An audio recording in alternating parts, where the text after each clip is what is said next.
So all the 15 minutes of footage that we recorded is muted. Oh, just the intro. Okay.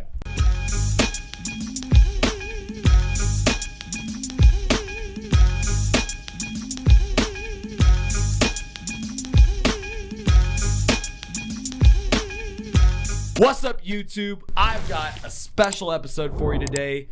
What happens when you grow so fast? Like maybe triple up in income and sales so fast that your business breaks, that your life breaks. Look, people all the time, they say, Lee, what's going to happen if you get too many salesmen? What's going to happen if you get too many jobs?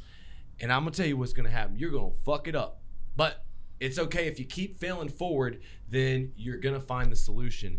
And that is the cycle of growth. And today I've got Richie Coletti. We had an awesome episode where we talked about his origin story. And I got him back here today to talk more about sort of this path from 2 million to 6 million. This year on track to do over $12 million and the new problems that success has created. So Richie, welcome again to the Blue Collar Boardroom, buddy. What's going on, Lee? Thanks for having me out again. Yeah, man. So tell them a little bit about how we started this morning, because we've been chopping it up all morning. Yeah. Tell them a little bit about how we started. Started out for me 4 o'clock in the morning. Drove down here to do a couple laps around the field, and then get my ass kicked in the gym, trying to get rid of some of this fat ass belly. That's my new goal. You know, I shift my focus from making money to getting fit so I can enjoy spending the money. So we got out there to the gym and did it. Well, that's a damn good thing. And if you're watching this right now, so many of blue collar entrepreneurs, salespeople, workers, you know, you want to work out to feel fit, but I actually feel like that it helps me make more money. It helps me in my emotional fitness. And when did you come to this epiphany that you were going to start taking this next step? I've been thinking about it for a while. I mean, the problem was I was just only thinking about it. I never actually did any of it, but I know, you know, I've been slightly overweight, well, grossly overweight for a few years now. And, you know, as my kids are getting older and I feel so lazy, it takes a lot for me to get going. Like I can run, but it takes a minute for my motor to get running. I knew there had to be a better way. So I just figured I had to do something, you know, getting older, and being fat, getting out of bed, you hurt your back. You know, I've been roofing for 29 years and I never hurt my back on a roof before. Now I get out of bed or get off the toilet or washing my hair and I'm like, oh, God. So you're at the top performance in your business life. Yeah. And, you know, keeping up physically is only a part of it, because, you know, we talk about health and wanting good health and all that stuff, but it's the thing is you get so busy. You know, I mean, what do you think is the biggest challenge? Finding the time, or just doing the work, or finding the reason why? Just being fucking lazy.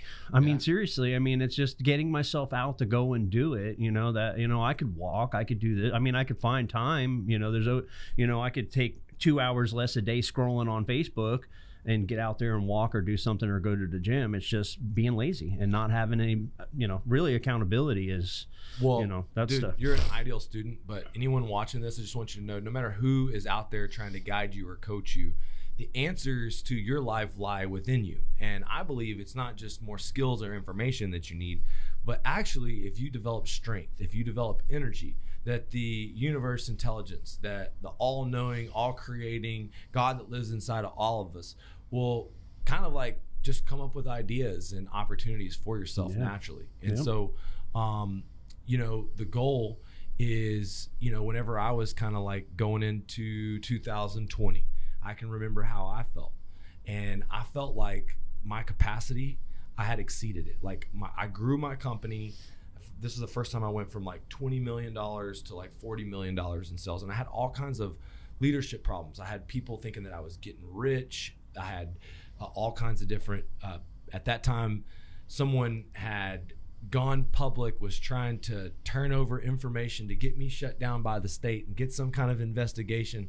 And we did everything right, but there was a witch hunt involved and I was nervous about it. And the truth is that, you know, there's a lot of times where we're in big fear that we can't be the best versions of ourselves. You ever felt like that? Yeah, absolutely. Yeah. I mean, all the same stuff. I mean, as we started to grow, you know, the people around us, the people in the, you know, people in the company feel like, okay, well, we're in a hurricane, you know, I must be making millions of dollars, and and everybody wants a little piece of that pie, and then they get frustrated and upset if they don't get a piece of the pie. But the truth of the matter is, nobody really sees the back end of it. You know what I mean? We're laying out all the money, the hundreds of thousands of payrolls. Well, you made a comeback. Tell me about your comeback story quickly. The comeback story when I first started. Yeah. You mean? Oh, well, at first I went and chased Hurricane Irma down in the Keys, and had somebody running my home office for me that was completely embezzling cash out of the company, overpaying people, paying herself several checks a week, and put me quite a bit in debt, about $750,000 in debt. And I didn't even know what was going on. All I was doing is down there selling, and not really knowing how to pay attention to the numbers of the business. And when I got back from the Keys, I was severely in debt. I was, on a borderline of going bankrupt, and I had to get out there and learn how to sell my way out of the hole, basically, and some people say, sales kills all woes, you know what I mean? Fortunately, I had a good production team, and I was able to sell, and they were able to keep up with the jobs. So that really helped me get out there. I had to really increase my sales. I had to get out, do everything I had to do. And I was able to do it in, a little over a year. Even before you met me, you started learning insurance, you started selling more jobs, you got into a successful flow. I guess maybe you'd never done 250, 300 roofs in a year. And, sometimes you have to bring in these new people to support that. And that's a lot of you's biggest fear is, what if we bring in the wrong person? What if they steal from me? What if we let me down? So worst case scenario happens. How did that affect you? Well, yeah, that did instill a lot of fear, and it did ground me a little bit. Traumatize you? It traumatized me, yes. From hiring people? From hiring people. And then I put a more serious vetting process on people, which really slowed down my growth. Hampered your growth. Hampered the growth because I was too afraid to hire, because I didn't want to get the wrong person, because I've dealt with so many scumbags in the past. It was just like, maybe it's just better if I'm doing this, maybe if it's better if we stay small, but the smallness of the company that I had didn't support the growth of the people that I had working with me. So that's why, I got to the point where I was able to go past that. That's when I kind of got introduced to you and Sky Diamonds and went to the blue collar event, and that was when I really started scaling, because I wasn't afraid to scale anymore. I didn't have a blueprint. I didn't have a map. I didn't have somebody there that went through it before me to help me get there. And that's what, had you ever invested big money into a mastermind or coach before? I've invested money into coaches, not big money. Okay. So, but you've been hired a coach. A lot of the guys watching this have never hired a coach. They've never thought about paying for the money. Is there any kind of difference when you hit that level, when you're actually paying? Oh yeah. You compress time, and that, that's the biggest thing with me with coaching is it compresses time. It curbs that learning process.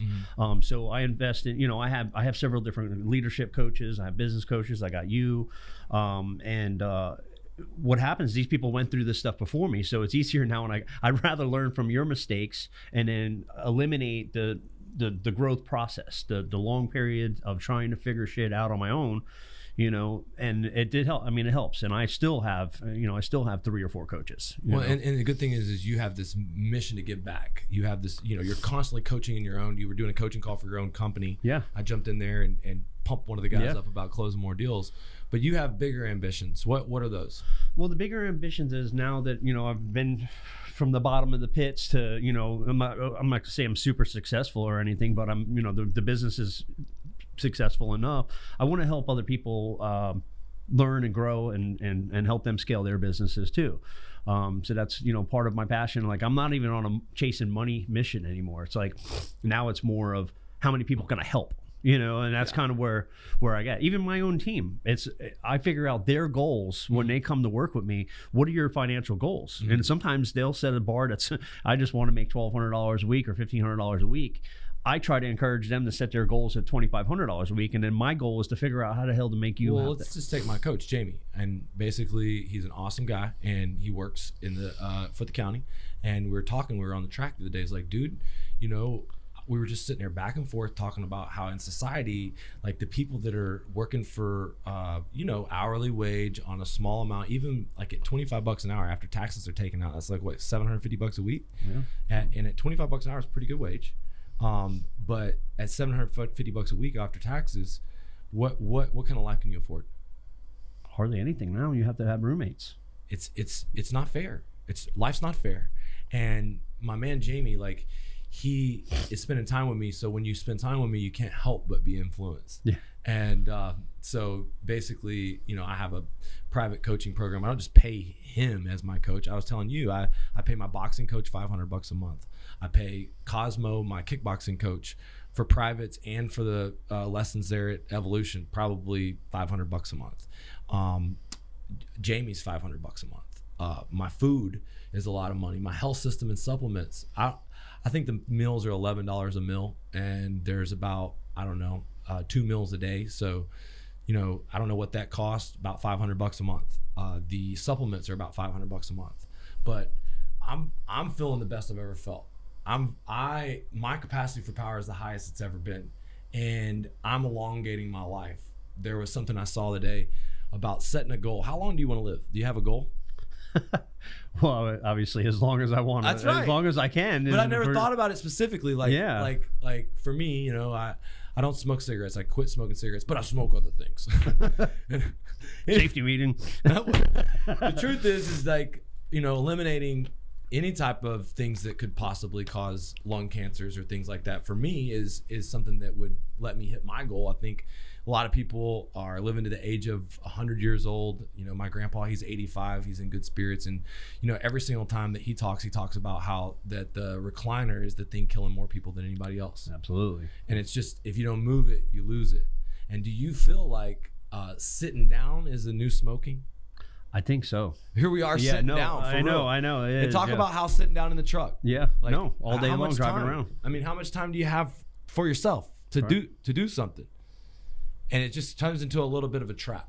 Yeah. And so, you know, that kind of brings me to where we're at right now, which is you get into Sky Diamonds, we start having some success. I think you immediately went out and started making videos and creating leads. Yeah, absolutely. And now I was uncomfortable with that. Okay, talk about the problems that caused. So I'm never really liked to be on a video. I didn't like the way my voice sounded. It felt like I sound stupid. Everybody was going to laugh at me. So there was a lot of insecurities about it. I had to push through it. You know, obviously it was a strong push that you gave me. Make sure you do the videos. Strong push. You spending the money. Yeah, I spent the money. I got to do what the hell they tell me to do. So I mean, I had to get out of my comfort zone. And now it's like, I mean, I'm going to be honest, it gets a little addicting because now I'm like, I want to do a video about everything. I'm like, I'm making dinner, you know, and it just gets kind of addicting. It's funny thing, you were telling me today how you hired a bunch of roofing owners, and I thought I've been less active on Facebook. I've been more active on Instagram when most of the roofers are on Facebook. And I think that because you followed my coaching and did it, that shoot, there's people that watch me, that watch you, that know you're a good student in here. And then hell, I think that they just said, fuck it, I'll go work with Richie. I'll get more time and attention. I'll get individual support. Plus I'll get all the benefits of a modern, you know, sales and marketing system. And so how many guys, once you started putting yourself out there, came in like that? I've got probably about maybe 12 to 15 other companies that came from Minnesota, Wisconsin, Texas, you know what I mean, Colorado. I had a couple of guys that, you know, that came in, and that was all Facebook. That was following my story on Facebook. And that was another thing you told me, is about creating your lifestyle story, basically posting every day and telling people the raw footage of me. This is what I do. You're not just like, hey, you want a roof? You want a roof? You want a roof? No, it's like, here's me on my farm. Here's me with my kids. Here's, you know, my lifestyle. Then throw in some of my business, motivational quotes, successful things, you know what I mean? Trying to keep that positive attitude on there, which that's not how I always was on Facebook. Right. So, but that all helped. And then all of a sudden you start to get, you know, messages on Facebook. Hey man, I've been following you for months or following you for years, and I want to come down to Florida. I want to work, you know, can we work something out? So I was able to make connections through Facebook. It's incredible. And so once you started getting leads, you know, it creates a little bit of a problem making sure they get ran, because you close at what percentage? I mean, I'm pretty fucking good. I'm pretty fucking good. But yeah, now what that's about a your hard sales thing. guys? You're spending the money on the leads, and then they're fucking don't. Some of them are good. Some of them are good. But you gotta say they're not gonna close as good as you. Yeah, they're not as good as me, and that was the thing I struggled with too. And if somebody's putting up all this money and they're spending money on marketing too, don't you want to get that money back? Yeah. And so isn't it hard to let them sell and make mistakes? It is, especially when you start to break down the KPIs of what it's actually costing you, and they say, okay, well, this lead might have only cost me $150 to get this lead, but we did 10 of them before we closed one sale. So that actual sale, $1,000, right? So and that, you know, that really, like, I get aggravated. You know, you don't want to micromanage. But it's hard not to when it's $1,000 to get a job and you give somebody a lead and they like, oh, well, you know, I called them and they didn't answer, or, you know, it looked like a shitty house. I didn't want to go. I'm like, no, run that freaking thing. Go there. If they got a shitty house, ask them if they got any friends that have a roof. So go fish that lead. Take that one lead that we paid $1,000 for and make it work. Figure out how you're going to do it. Take that no, turn it into a yes. Go ask them if they got anybody else. You know, just like we talked about earlier. Get the HOA president. You know this guy. Can you get me an influencer? So figure it out. Make it work. You know, and what's funny is in your area, PSL wasn't very, because we got into the new area, we kind of like lost focus over there. Yeah. And, you know, we're on two sides of the state. I'm on the West Coast. He's on the East Coast. I have an office over there, but a small office. You know, this year you decided to open up a second office. Yeah. And it's doing quite well. Yeah. And so I just relaunched Facebook ads in PSL Stewart, and I used my 3 old most successful video ads and relaunched them. And we're getting appointments like crazy. It's still hot like crazy over there. Mm-hmm. There's no reason why you shouldn't be still hammering it. Are you still hammering it? We are. There is a lot of work over there. I had my East Coast people coming over to try to sell, and they started finding more work over there. And, you know, I just said, you know what, forget about coming over here. Stay over there, stay focused, keep working on, because there's a lot of work there. Mm-hmm. We do need to launch. I made a mistake, and I focused all my attention on the West Coast, building it up, building a brand, getting the, you know, awareness going for us, that I lost focus over there for a little bit. So we weren't getting as many leads. We still get our Facebook and our referrals, and so that's what's really driving it. But I need to kick up the marketing again over there. One of the things about Facebook that's the problem is the video ads, they get stagnant. And so you either have to go create new content, or you have to take old content and relaunch the ad. And sometimes if you have a good media buyer, someone who knows how to use the algorithm, we've been doing this for a long time and we spent 30 million, you may not have to create a new video. You may can take your 3 most successful old videos and relaunch them. There's something called dynamic creative, where we'll use artificial intelligence to see which one is the best, and we'll also mix it up with the different copy that we've wrote. And so it'll test all these different ads and variations automatically. And, you know, realistically, we want to keep doing 1 video a week for each market, but if you don't, we don't want to stop advertising. We just want to pivot and try this new angle. Like I said, I just did it in your market, and now I'm getting $50 leads, $100 appointments, and we're closing, you know, $400 per acquisition, $500 per acquisition. That's really good. And so, you know, so what was the solution of you getting leads, guys being entitled, guys taking the leads for granted? What did you do to solve that problem to get the most out of the leads? I haven't really came up with a full solution yet, but I mean, we make them work a little bit harder for the leads now. I mean, guys, they have to be closers. You know what I mean? Like, we kind of have, like, it ain't. How do you follow up on them? How do we follow up? We have our intake person at the office. They give us a list of how many leads came in, where the leads came from, who ran the leads, and how many of them closed. So we, you know, it's kind of, I mean, it's kind of a manual process, and I really would like to get that automated, but for right now it's going to have to work. The person answering the phone is trying to track all that for us. Even if it's automated, that contact is still necessary. Yeah. You think it's not necessary, but the salespeople are not going to always update the software correctly. Because in order for it to be automated, the salesperson has to sign the contract, and they have to manually, no matter what it is, click a button that says that they signed the contract. Yeah. If they do not do that, then guess what? No. You got to fucking call them. And so you having that follow-up process is good. Do you know how many leads, like what percentage of them you're getting ran, or if there's any of them that are... All of them right now are getting ran, because we're like lead Nazis, because I'm putting out good money for leads. You know what I mean? I may be lead Nazi is the key. That's the key. Once you have to. That's like the solution. There you go. Bing. Lead Nazi. First solution, and bomb is dropped. If you do not become a lead Nazi once you invest into leads, you are going to burn your money. That's right. Oh, that's a terrible analogy. You're gonna burn. That's fucked up. Well, it's true. I mean, you think you blink and it's $20,000 in leads. You know what I mean? People, and that's what, again, the entitlement and all that. But people don't see the back end of what we're doing. You know, I may not even see.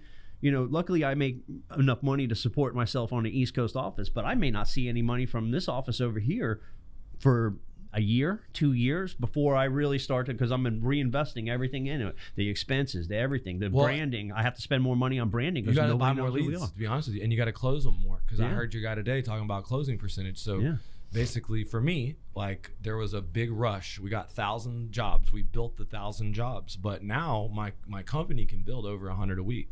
We're not turning in 100 a week. And so the only way that I can keep up with my capacity is go back. Well, it's the heat map. We've got a heat map of all of our jobs. We knock around all of our builds. It's the build video, the testimonial video around every build. It's the 50 postcards around every build. It's the hand addressed direct mail to the high-end neighborhoods. It's finding the neighborhood influencers holding the parties in every neighborhood. And it's the combination of all that that'll help them, you know, fill up their pipeline. Good stuff, yeah. But you have had another bit of success in hiring salespeople. Everyone is watching this, and maybe if you're an owner and you want to grow, you know, have a struggle with finding good workers. You had struggles with that in the past? In the past, I have. Yeah. Now I don't. Now I got a stack of applications on my desk like this. I mean, well, talk to me about the problems that creates. Too many applicants, too many tire kickers, people coming in not making it, people coming in taking you for granted. Talk about some of the failures or sort of like broken processes that you've experienced in recruiting. So bringing in people too fast, you know, we'll hire a bunch of, you know, I'll hire 5-6 people at a time. And not having the proper procedure. Like we didn't really have, you know, this was all new to us. I was, you know, when I started with you, I was a 2-3 salesman company. Now we're onboarding 5 or 6 people at a time. So the first every week? Well, not every week. It's every couple of weeks. So that should be a goal. 5 or 6 people a week. Yeah. Well, we're still trying to work out the systems of adding that much influx to the system. You know, we just got our onboarding process like, you know, fully defined, like what, you know, what they got to get added to and who's going to be doing it. Right now, it was like it was going all over the place. So the people would come in. They weren't getting the proper training. You know what I mean, right off the bat. So some of the guys, they were. It's hard to do in the beginning of a storm too, because the guys are moving so rapidly. And the guys that we got, they were roofing companies. So like, I'm not gonna go through all the basics with them. Right. You know, a lot of the guys. I mean, I've been fortunate. Some of the guys, they know how to use JobNimbus. They know how to use Company Cam. They know how to sell. They know how. Where's your paperwork? Is all they ask me. You know what I mean? Literally onboard these guys, get their shit to them. They get out there and they start selling that day. The guys I just got from Texas, they were out there the first day, knocking doors and they, you know, turning in contracts already on their first day. So I got fortunate with those guys, but the newer green guys, I don't have the time to go through the 10-day boot camp, you know? So I have to like do a fast-paced like training course with them. And I feel like I didn't have enough, you know, not having a real good sales manager at the time. I didn't have anybody to take over that training. Now I kind of got somebody that is going to be my sales manager, the production manager I told you about that I hired, that you told me I was crazy for having as a production manager. He's going to become my sales manager. That's great, man. That's so a great he's back. I hired 2 production managers. We're training the second one on the East Coast right now. The guy over on the West Coast. That was a problem that success created for That you. was a problem that success created Talk for about me. that problem. Production problems. All right. So when you're used to building 1 job a day and then you go to 5-6 jobs a day, it breaks the system.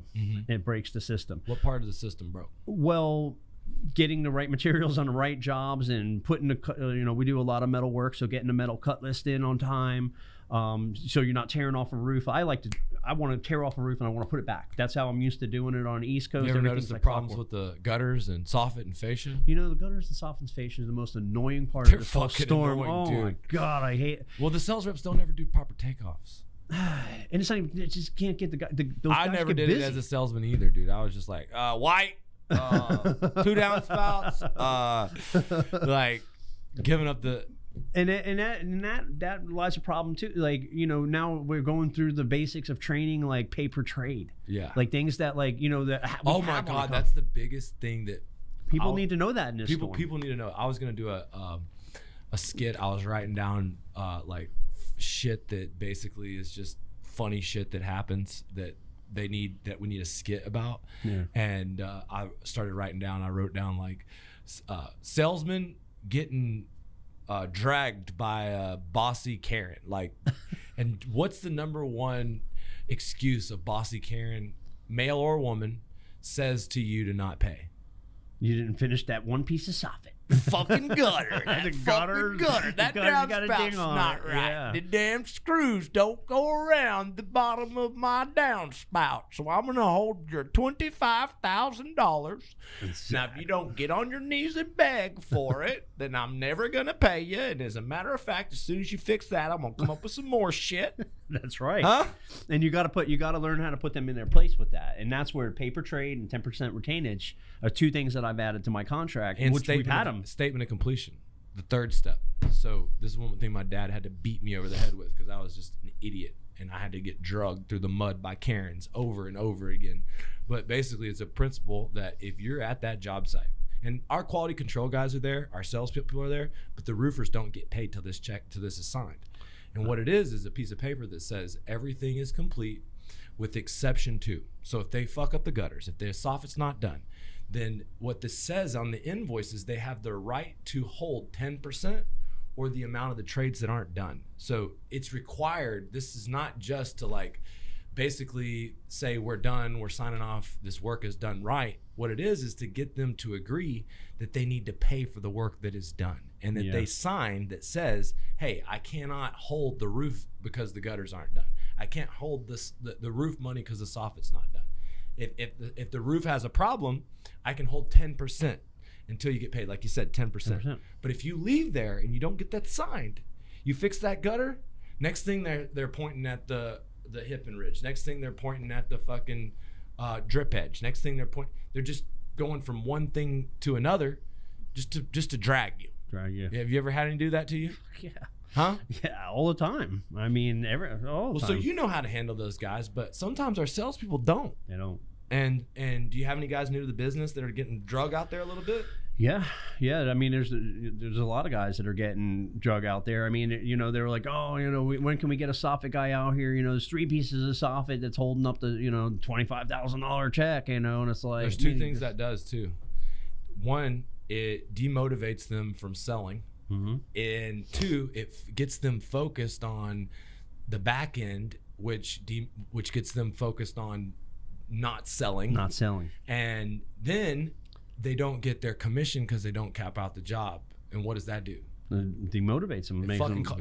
Takes the wins out of the sales. Takes the wins out of the sales. Yeah. And so now you've got these guys who are counting potential commissions like they've already made it, but they're not in their pocket. Mm-hmm. And when does the death of a salesman start? When he starts worrying about his money. Well, not everyone should be worried about their money. Yeah. When you start counting your money on your head, but you stop doing the work for tomorrow's money today.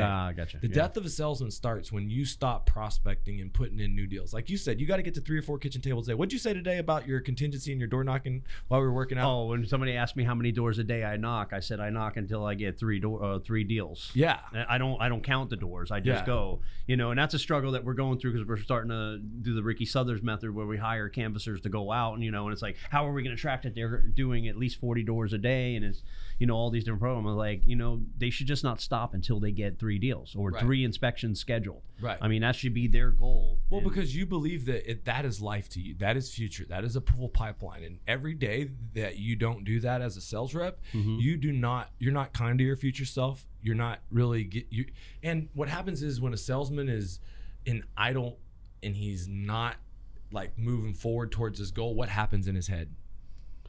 He's just not going to be motivated and he's going to go backwards. Well, you know? What does going backwards look like? Not selling anything, not having any money. Oh, it looks way uglier than that. What they do is once they stop selling is they start saying, well, production can't build my software. Well, Richie is a fucking he's a stack and starver. He won't give me a draw. He won't build my software. He's trying to starve me. He's getting rich off this storm. He's fucking balling out on Lee's podcast, Blue Collar Millionaire, and just starving me out. Fuck this guy, man. You don't. You're right. No, stack and starve. That, do you know that's how many exactly times that happens? Yeah. Do you know how many times they've accused me of being a stack and starve artist, a con artist, because I require people to go through the whole process to get 50% of the commission, 50% of the profit.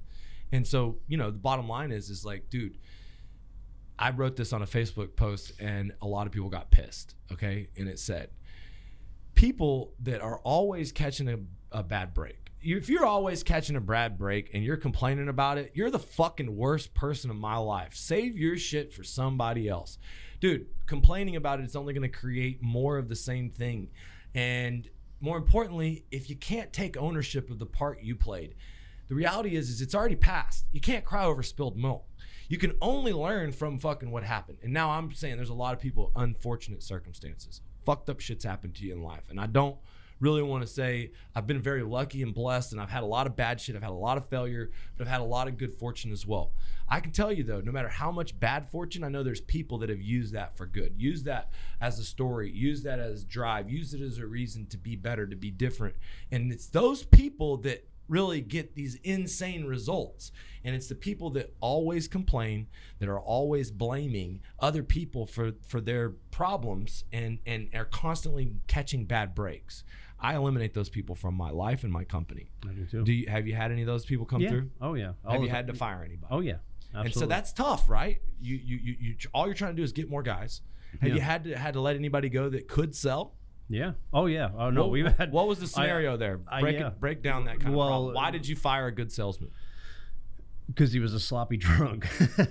Well, that was. I mean, he was a good salesman, and his numbers were good. And it was. I'm going to tell you, it was tough because I'm starting to create the culture and the core values and the mission statement, and trying to build a real company. Mm-hmm. And so then you start implementing this stuff, and then you got a guy that comes and he's just doing stupid shit on his spare time and getting drunk and coming in and arguing with people and being belligerent. And they're like, well, he's a real good salesman. I was like halfway contemplating sending him over to the East Coast, but because I didn't want to get rid of him. He was a good closer, dude. I had one of those guys. We had to fire him. I had one of those guys. He did a podcast with me. He's here. He's offering all my sales guys more money, and I don't believe that they would go work for him. DWI wrecked cars.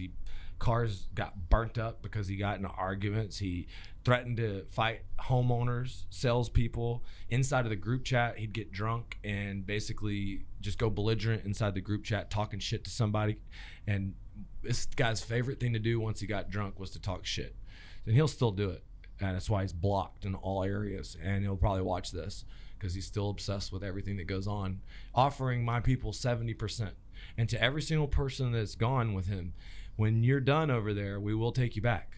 That's okay. It won't last long at 70%. It won't last long. It's not going to last long at 70%. That's somebody that really doesn't know what the fucking numbers are. But what's funny is a lot of these guys, they didn't even get a contract signed by this guy. And, I should have done a background check because he got arrested for rolling back car mileages and selling them people and basically just selling lemons to people and ripping people off. Not a good guy. Well, dude, he did $5 million in business for us, and 90% of the time he didn't have a problem, and 10% of the time he did. And the problems were always based off of this fucking ridiculous. One time I took him to a nightclub, and other clients were there, guys that were roofers, and he's wasted at the nightclub. It was at my fight. And the last time I was at my fight, and this motherfucker grabs the beer out of my client's hands, looks him right in the eye, and says, "My beer, bitch." Like drunk prison talk, I want to fight right now type shit. And so the dude then goes down, and the first person, I push him out of our VIP section, first person that he goes to talk to, he starts a fight within 1.5 seconds, gets kicked out of the bar. And I'm like, dude, you're going to let this guy. And for a long time, I didn't get rid of him as fast as you did. And, the truth is that the longer I left it in there, the deeper the cancer got into my company. And the cancer, it was all in the people that supported him. Whenever I wouldn't stand up against sales, I had to fight this huge thing within internally that Lee cares more about sales than he cares about customer service. Mm. And it's fucked up when you have to face your people and they look at you like, what are you doing here? Yeah. So you had to make that. How much had he sold for you? I mean, he was only with us for like 2 months or so. So it was a couple hundred, 300,000 or so. I mean, it didn't do too bad. I mean, it wasn't like an all-star like that. He didn't come in with big jobs, but he had potential. He was outgoing. Well, if he had 300,000 in his first 2 months, it's a big deal. It's hard to find those guys. Yeah. And, you're a newer company, and when you're new and when you're building these new processes, you got to protect the shit. I mean, I was wearing a shirt this morning that said "Protect the house." Yeah. And we, in one of our quarterly values, we implemented one of our quarterly meetings, we implemented this new core value because it's true. Like, we all live in the house pays everybody's bills. And if you see someone stealing from the house, taking from the house, doing something that doesn't benefit the house, many people think they should not rat. They should not tell on their friends. Yeah. How do you feel about that? No, I think, I like to protect the house motto. I mean, that's for sure, because people who are out there doing shady shit, we're now a bigger company, so there's a lot more people feeding off of this license. So everybody should have a mutual, agreement to protect that license, not let people do unethical stuff that could actually cause us more problems or get us in trouble or have a loose cannon out there. And like I said, I mean, these people cause cancer. That's my motto is hire, everybody says hire slow, fire fast. I'm hire fast, fire faster. Mm-hmm. You know what I mean? If I acknowledge a problem, I have to change it right away. But they will get in there. The longer you let somebody into your company and stay there, the more damage they're going to cause. Mm-hmm. They're going to get with this one. They're going to, and then this one. And the next thing you know, you got like a whole gang of people against you for something, and you don't even know it's brewing. You take it for granted that they're not going to say anything, but they, these people build alliances. And next thing you know, it hasn't happened to me yet, but I've seen it happen to other companies where you got a group of 5 or 6 people, and all of a sudden, this 5 or 6 people leave your company. Mm-hmm. Well, right, those 5 or 6 people, that's $5 million a year in sales that you're going to lose because you didn't fire that one bad person right away. So that's why when we find a problem, and it's fucked up because we live by this principle as sales leaders and as salesmen that 80% of your income come from 20% of your clients. 80% of your income come from 20% of your salespeople. Yeah. And inside of my inner circle of salespeople, I buy these guys Rolexes. At that table every year, we just did this dinner meeting where we bought everybody Rolex. As a matter of fact, may have just played it on YouTube. There's some of those people that have been there and got multiple Rolexes 2 and 3 years. Some of the people at the table have been with my company 10 years. Some of the people have been there 5+ years. But there's a percentage of the people at that table that are on the way out every year. And that's a hard pill for a lot of people to swallow. But what you want to do is you want to just say, okay, I'm only going to focus on my horses, and I'm only going to focus on the guys that are making me the most money. But if you do that and those guys are on the way out, and you're not building that replacement up and you don't have that team, that's where you really can get stuck, really depending on people that don't align with your core values. And, one of the biggest problems, not where you are right now, because you're on pace to do about 12 million this year. You did 2 million when you started the program, 6 million last year. But our goal is to do 20, right? Yeah. Once you get to 20 million, you have different departments. You have an accounting department. You have a collections department. You got your supplement. You've got your sales manager. But by 20 million, guess what? You probably got 2 different teams. And you definitely got your production team and your office admin, and it's looking a little beefier. But a guy that was involved in a large percentage of the jobs, a guy that was involved in a large percentage of the handling of the jobs, the ordering, the doing, you get lost in your company. And what keeps your company going is your soul. You pour how many different things do you pour that? How many different parts of your business are you constantly teaching and pouring that into? Sales. That's it. Right now, I mean, I gave up everything else. I started delegating and elevating the different people to be able to take the responsibilities, have people run the office, have people run the production. Very rarely do I ever, when I start stepping in production, I make things worse. Mm-hmm. That's all it is. Sometimes I have to step in because we have an issue with a customer or something like that, and the only person they want to talk to is me. And I'm trying to bring up people almost let them, building my team with ownership. Mm-hmm. You know what I mean? Somebody's been with me for 6 years, giving them part of the ownership. So I'm not the only owner, right? So then when you want to talk to an owner, okay, great. Talk to this person, so I'm trying to I've tried to really pull myself out of every position. I'm good with sales. I love sales. I love training people to sales, and I love people reaching their goals and helping them reach their goals. That's more of an excitement thing for me. Like, it's not even about the money for me. It's more about helping people reach the goals. So really all I focus is sales. Do you know how many of my sales managers can also do production? I have one currently that's in that role. It's a very unique role. So the guy that you got in this role, he's a great talent. And I haven't met him yet, but you know, the biggest thing is get him to show up to more of the calls. See if we can't get him sold on our system a little bit more. Yeah. One of the things I think is a big part of your success is that you got Richie's Angels. You came to the mastermind with three smart women. Yeah. Talk to me a little bit about how important those women are in your life. Well, they run everything. I get to drive around, make friends, and you know, they manage everything. They manage, you know, my wife manages the money.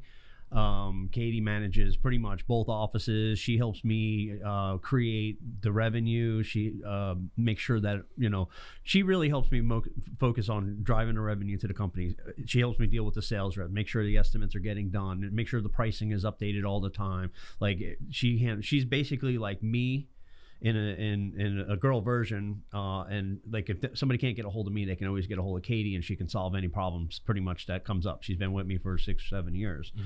Tracy, I've been able to utilize her for pretty much whatever, you know what I mean? I could throw anything on her plate. Like, she's helping me create standard operating procedures and anything like the onboarding processes.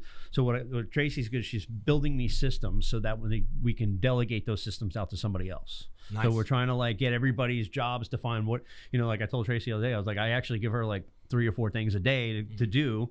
And I'm like, you got to start writing down, like everybody needs to start writing down all of the stuff that, because I'm delegating everything.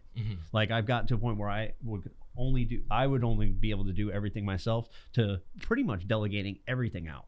So now I'm overloading these 3 girls. So I got them like, okay, let's write down a list. Let's figure out what you like to do, what you hate to do, you know, and just put them in little buckets, and then figure out, you know, which buckets we got to pass off to somebody else. If we have to start hiring other people, you know, they don't want to hire other people until they fine tune the system and they have a manual. Like, okay, this is your job. Here's your manual. This is what you do. So it's like they have that procedure every day. So when you bring somebody new in, it's not, you know, spending all this time teaching them here, you know, whether it be a book or a video, they're helping me create those processes, taking the load of running the business off of me. So that way, then I could focus on driving more sales, getting more revenue, you know, and that's how I've been so successful with sales. Is because that's all I have to focus on. That's it. Now, talk to me a little bit about keeping your team in alignment. Cause like, here's the thing, since we grow, all right, like I feel like sometimes the bigger we grow, the more that we're going to get fucked. I mean, straight up. Yeah. Business is about you putting yourself out there, having faith in people, and trusting in them, even if they're going to screw you. And so whether it's a salesperson that lets you down, or an accounting person that steals from you, or it's customers that are trying to not pay, a lot of that kind of will wear you down. Have you ever felt burnout from that before? Yeah. I mean, chasing people for money. I mean, we did a lot of cleanup after Ian hit, you know, and almost 6 months down the road. I'm still trying to collect hundreds of thousands of dollars for, you know what I mean? And fighting this one guy turned everything over to an attorney, you know what I mean? I'll deal with my attorney, send him all these papers, you know, that wears you down. It's like, man, we did the job, pay me, you know?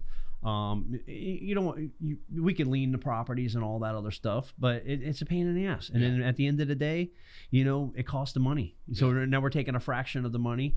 You know, customers, you know, some customers ghosting us. One of the biggest wares that I'm having right now is insurance work. Right. So doing the insurance work, you know, the game has changed. Everybody wants to make money. The homeowners want to make money. You know, we're doing is, okay, we're do the work for what the insurance company is willing to pay. You know, all you got to pay is the deductible. Right. That's how we've done it with all the hailstorms. Nobody's pants were on fire. You just go out there, you take your time and you do it. They don't have any leaks. They do, you fix it. And now everybody, and there's 20 people knocking on their door, you know, and these guys are like, oh, okay, I can come in here for $550 a square. We're trying to get $750. Right. Now they're like, you know, we took a denial, turned it into an approval, And they're like, oh, well, you know, Joe Blow can come out here and do it for 20. Why are you charging 45? Nah, nah, nah, nah, nah, you know, and then they're gonna blast you on Facebook. These guys are trying to overcharge me. Nah, nah, nah, you know, that's the biggest hassle I got right now is trying to get my sales team to overcome that, you know, and it's hard because they're like, they see, okay, well, we got them approved for $80,000 and the people only want to pay 50. They don't want to get a tile roof. They want to get a metal roof, you know, and it's only 50,000 because they want to make 30 grand. Right. But the problem is, okay, I'm good. That's more money than I would charge for a metal roof retail anyway. So, but the problem is this other guy comes in at $30,000 after we did all the work. And, you know, it's hard to, I can't figure out how to get past that. All right, great. This is a good question for me. So this is success creating new problems because you opened a second office. You were used to working a soft storm with not a lot of competition. Not a lot of people are going behind you and offering estimates in PSL. It's an easy sell. You just tell them about hail damage, sign them on a contingency, get them bought, collect their deductible. Not a lot of competition, high margin, great market. You move over to the storm. There's more opportunity. Well, that means there's more sharks. There's more blood in the water. So now they're getting knocked 20 times. Like, I've worked storms my entire life. So every heavy storm market, there's always disaster central. And this is what disaster central looks like in every area. And so usually the way it works is it's first and foremost, the salespeople have to be sold on themselves. And a lot of salespeople, they have belief system problems. A lot of them aren't homeowners. A lot of them are broke. And so a lot of them can't fathom how one person would pay $10,000 more for a roof that was done right with a good warranty. Look, people just don't understand it when they're broke. And what happens is the salesperson starts justifying with the customer why this guy's putting the same quality roof in $10,000 cheaper. It must be a better deal. And inside of their gut, they just don't at the core level have that, like, you bought this program. You bought the shit. When you lost the money, you went out and sold to fix it. You always believe that money will duplicate, that money will find itself. And a lot of times that's what makes you a good salesman, because you will put money out there. People that are tight, that are misers, that won't buy, they can't fucking close. They can't fathom because they're putting their own bias on someone else. That's one aspect of it. So you got to fucking start convincing these people to invest in their own personal development, to do training, to go to these events, to put their own money out there, to go all in and try and combat that completely culture-wise. But second of all right, there's the answer of teaching everybody how to be that fucking real deal closer.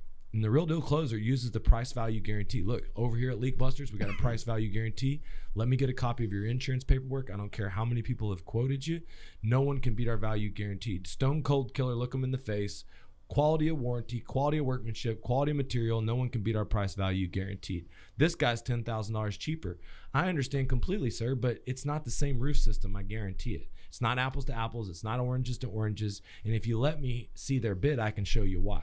Here's our warranty. Here is the length of business. Here's how long we've been here. Here's our reviews. Here's the peel and stick. Here's the ridge vent.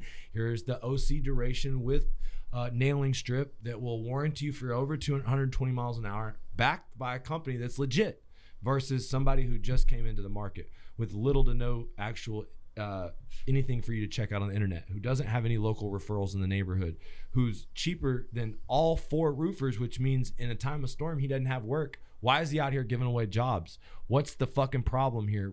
And so when you hire a cheaper roofer, we talked about this on your sales meeting. It's like there's a Dave Chappelle skit called When Keeping It Real Goes Wrong. Yeah. You know what I'm talking about? Well, when hiring a cheap roofer goes wrong, that's where you really have to get good with your stories about, rainy season. What happens in rainy season? You ever been to one? Rainy season? Yeah, you ever been to one that put synthetic felt on their house? Oh, yeah. What happens? Oh, it leaks like a bitch. Like a bitch, dude. I mean, have you ever tried? Have you ever tried to do the synthetic felt during a mid-roof? I don't use it ever because I did it one time and the roof leaked, and I didn't realize that when you hold it up in there's fucking air, holes in it. There's holes in it. Yeah. So this is what a lot of the roofers use, and even if the roofer doesn't use it, it's a good place to instill fear. And if they're saving money and they don't know the difference between peel and stick and synthetic, and you give them a piece of peel and stick, you put it in their hands, and you show them how when keeping it real goes wrong. And you talk about water inside the attic, it growing to bacterial growth, a roofer that doesn't have insurance not being responsible, you now having to pay for that out of your pocket. and all the problems that it can cause. Look, if we got a guarantee that we're going to max out your claim, because there are cheaper roofers out there, but there's not cheaper roofers that can get you more money from the insurance. So if you have a customer that you sign up before they get a new roof or before they get a full roof and then they fuck you later, the best way for you to do it is to sign them up on an authorization, understanding, contingency agreement, contingent upon approval, do the work per insurance proceeds, cancellation fee, blah, blah, blah. Still, they can cancel. All right. Then we got our direction to pay. And our direction to pay is something mentally that makes that customer feel like no matter what, we have the rights to our name being on the check. Now, sometimes they still get the check. And if that person still wants to fuck you, they can. But here's the truth, okay? That's only going to happen. Usually, if you didn't spend the time with the customer, invest into them, show them how you have a better quality roof, show them the proposal that you're going to meet the adjuster with, go through that process with those 2 documents, talk to them about the warranty long-term. Usually, if someone's going to try and screw you out of that situation and they have the chance to and they do it, they're doing you a favor. Typically, those people are people you don't want to roof. They cause all kinds of hell, all kinds of problems.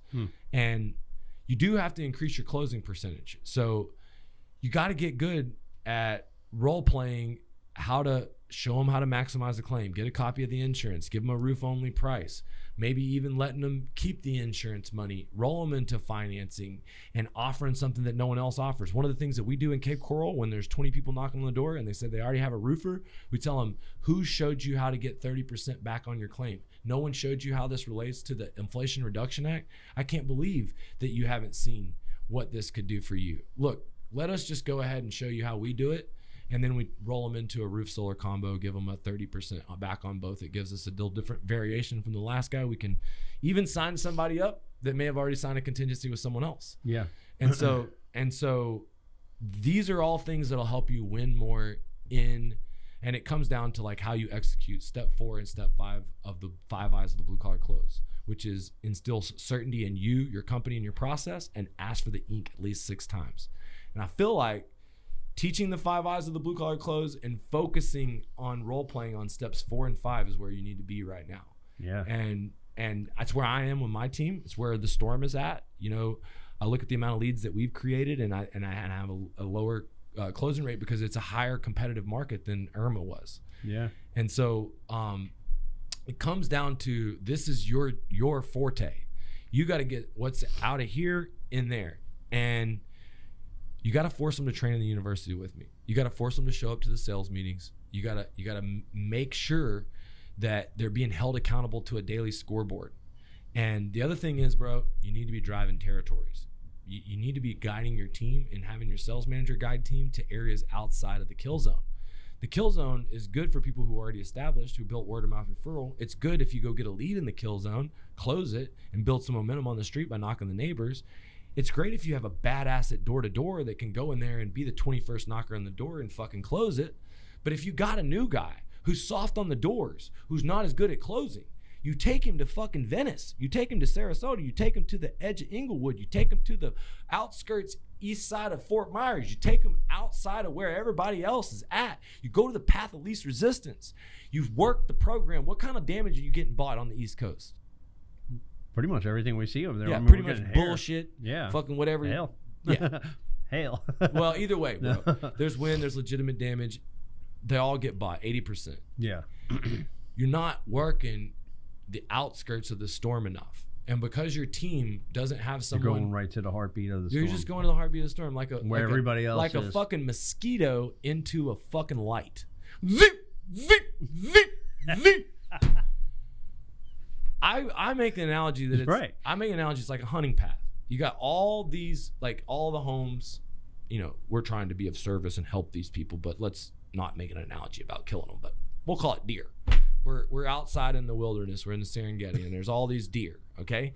And the deer are the houses, and we are the hunters. We are the door-to-door salesmen. So the door-to-door salesmen go to the easiest place to get the deer, which is usually right by the watering hole. So usually there's a path where everyone starts, and the easiest path to get to the watering hole with the least resistance from trees, the least resistance from mud, that's where everyone's going to walk. And there's going to be a well tracked game path. Yep. You know what I'm talking about? Yep. Well, guess what? The animals are going to know that fucking path. And they're going to know that humans walk that path. Your human scent is going to be on that path. There are going to be experiences where they've seen other people shot or other deer shot. And what's going to happen? They're not going to go that way anymore. They're not going to go that way anymore. And so the hunter that goes and fucking takes the same track that every single other hunter goes, what kind of hunter is he? Not a very good one. Well, he's a dumb fuck. He's a dumb fuck. So what we want to do is we want to go to the hardest place. We want to go to the place that is the hardest to get to. Let's take, for example, Placida. Placida is off the beaten path. Yeah. It's south. It's away from the highway. 75 goes up and down. It's really easy to jump off and get on the tile roofs in Venice. It's really easy to jump off and get right up in Cape Coral, get right up in Northport. It's not as easy to further off that path. It's not as easy to go up all the way over there. Boca Grande, it's where one of our best honey holes are. The water path, the island, Sanibel Island, Captiva Island. These are areas that are shut off, that are away from the area. This is a fucking gold mine in these Sanibel's gold. It's a fucking gold mine, dude. Ton of shit out there. Yeah. And basically, it's everybody that just keeps going back to Cape Coral, Fort Myers, the same Punta Gorda areas with the same pitch, not changing it up. Now, if you go back to the same area, but you have builds, you're building and you're working the neighborhood and you're working like our method of doing build videos, doing mail, doing door to door, then you can fucking kill it in the kill zone. But you have to like work behind your jab. You have to you can't just go in there throwing haymakers. Yeah. And you have to be the hunter that is going to try and find the path of least resistance and try to go where no other hunters go. Like every neighborhood, you know what I do? I drive in the neighborhood in the kill zone and I find streets and I drive all throughout the neighborhood till I fucking get to a back cul-de-sac in the very back left, right corner, whatever the fuck it is. And I see a group of like 4 or 5 houses. Most other houses got signs. This is a pocket. It's a little soft spot in the storm. Yep. And maybe it's because it's at the back of the neighborhood and all the other salesmen stayed on that path. Right at the entrance. They're all right there. Yeah. Right there. All right. And so you got to teach your salesmen that. And you got to remind them that every day. The only way you can teach them that is with a map, though. And what I did was I put all my projects on a map and gave access to everybody. My people were like, what happens if the competition gets a hold of this data? I'm like, fuck it. I don't care. Be better than them. They'll be one step behind, you know? So now your biggest problem is closing, sales training, your sales managers in the field.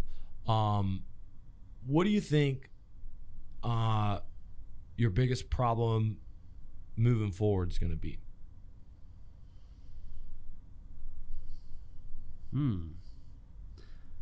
I don't know.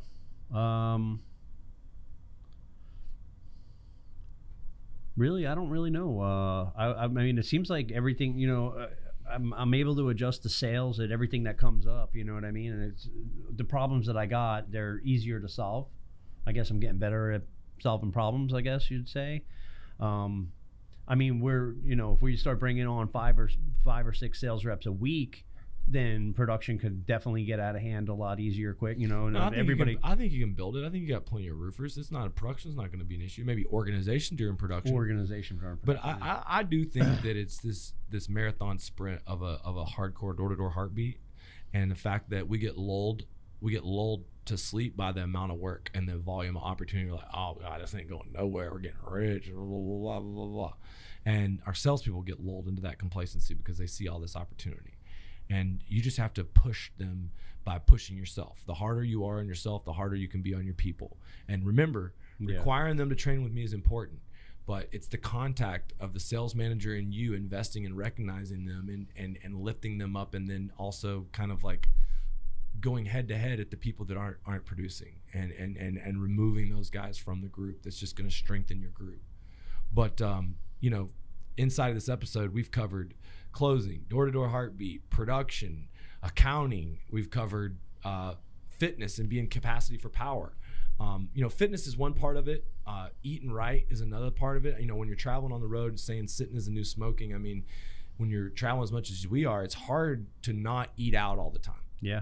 I mean, and then when you're eating out all the time, sometimes you're not eating right. Yeah.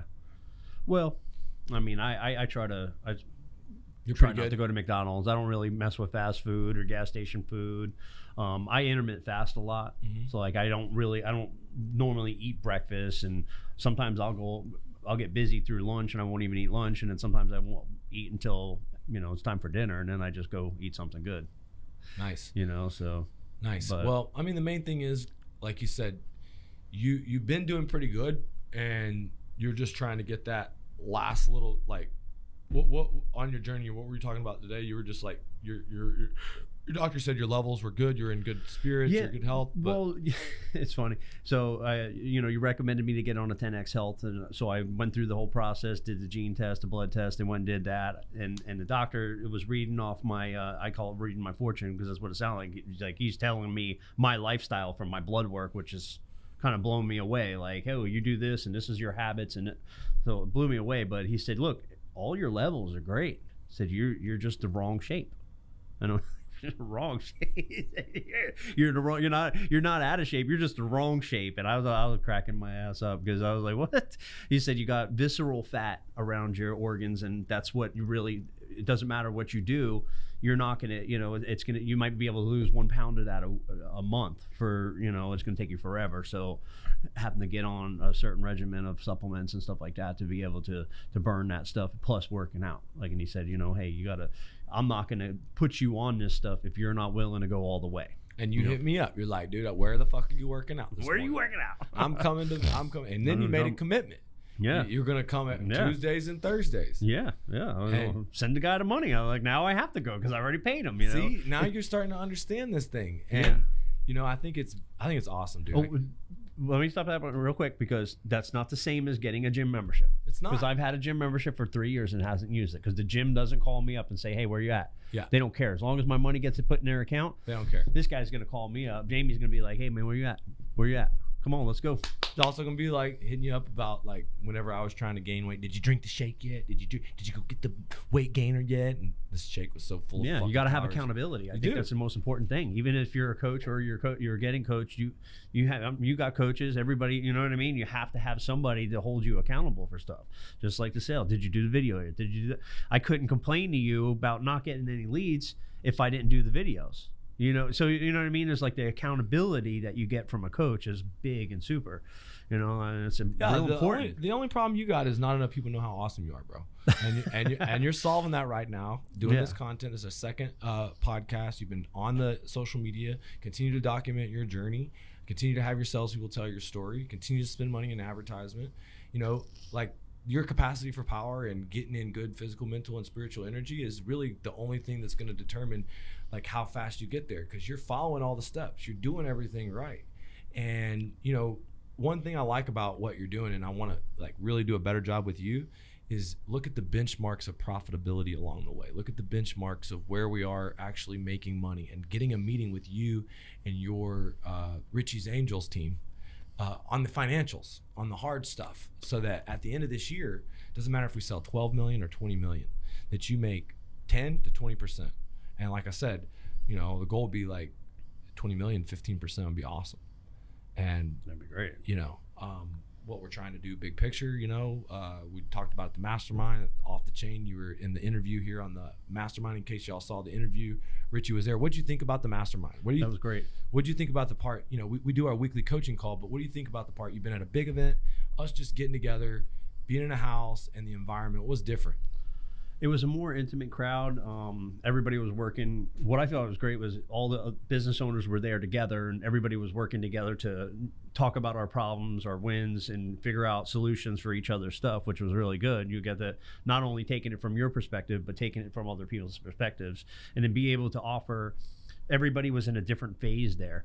So you had guys that are just starting out to guys that are doing, 30 million. So it's like somebody was always going to be in the seat you're in. So like somebody new coming in there could get the help that they need, So it was great that we all worked together, and we started that WhatsApp group that, we're communicating through there all the time. So it's just great to connect with everybody and figure out, somebody like me, like I follow Ricky Southers real close because he's right where I need to be. So, connecting with him and figuring out his growth patterns, and that was awesome. Absolutely. And so, one of the things that gonna do in life is if something works, I'm gonna do it again. Yeah. And we're definitely gonna do that again. Oh yeah. So one of the benefits of our Sky Diamonds League program is we meet every week, and that's gonna be an added benefit to the program, that we are gonna do that, once or twice a year. Probably here coming up soon before the mastermind or for the big event. And then our Blue Collar American Dream Conference is coming Labor Day. It's going to be in September. It's going to be in Fort Myers at the Lumiere Hotel. We really hadn't started advertising it. We're not doing it at the time of all the other events because basically we were, come hell or high water, going to hit our goals in this storm. And believe me, we've had our hands full. I've had all kinds of new problems because of the amount of volume of work. One of those problems is the cash flow to fund all the work. People don't realize, I had to raise capital because I put out over $3 million in commercial emergency funds, and I put it out within the first 2 or 3 weeks. And so having a whole army to run, and we've built about 800 jobs since the storm, dude, it's been expensive. And, it took me not just using every dollar I had, but going all in. And that is even after a good profitable year. But the truth is that I'm setting myself up for the next 5 years. I'm setting myself up to double up. And truth is at 120 million, and this is just the beginning. It's not about the revenue. It's about having that case study, clean book of business. And I don't know if y'all are watching this and have paid attention, but there's a lot of Wall Street and investor interest in our industry, and it's because technology is wiping out other industries. Our industry is safe, and a service industry can be easily grown when guys like you and me partner up. We leverage each other's assets, and we grow our net worth because we partnered up. Yep. Because the bigger the EBITDA, the bigger the shared resources, the more that we're worth together. Mm-hmm. And so both of us this year are putting up as much value as we can, because what we want to do long term is, I don't know about anybody else here watching this, if you're interested in how to get out of the rat race of roofing, but how do you see yourself getting out of the rat race of roofing? Real estate. Buying houses, multifamily. I mean, that's, as I'm making the money, you just take it and put it right into the real estate. And even if you don't have enough money or credit to get it done, you got a big ass property. You were found a way to get it done, and you did it through owner finance. I did owner finance, yeah. And people don't even understand how to get that done. Yeah, well, and that I have another coach for that. Pace Morby. He's my creative finance guru that is teaching me now how to get these deals and execute these deals. We bought 2 houses over on West Coast, Port Charlotte, and Englewood. We close next week on the other one, but the ones coming up, we're going to owner finance those deals. I'm finding more and more, especially in this environment, people want to get out. They're done. They're like, I don't want no more storms. Right. So some of the people, their houses are paid off. They paid $60,000 for them 15, 20 years ago. So, you're able to make a deal with these 300,000. Don't tell me you're out here buying houses for 300,000. Don't tell me you're buying houses for 300,000 up there. No, 275. Shut the fuck up. 275. They're appraising it. Shut the fuck 380. Both appraisals came in at 380. Oh my God, you can't find property like that cheap in Florida nowhere. That's a vacation rental spot. Yeah. Oh, so we got crews from other companies that have nobody that will rent to them. They're paying us $2,000 a week instantly.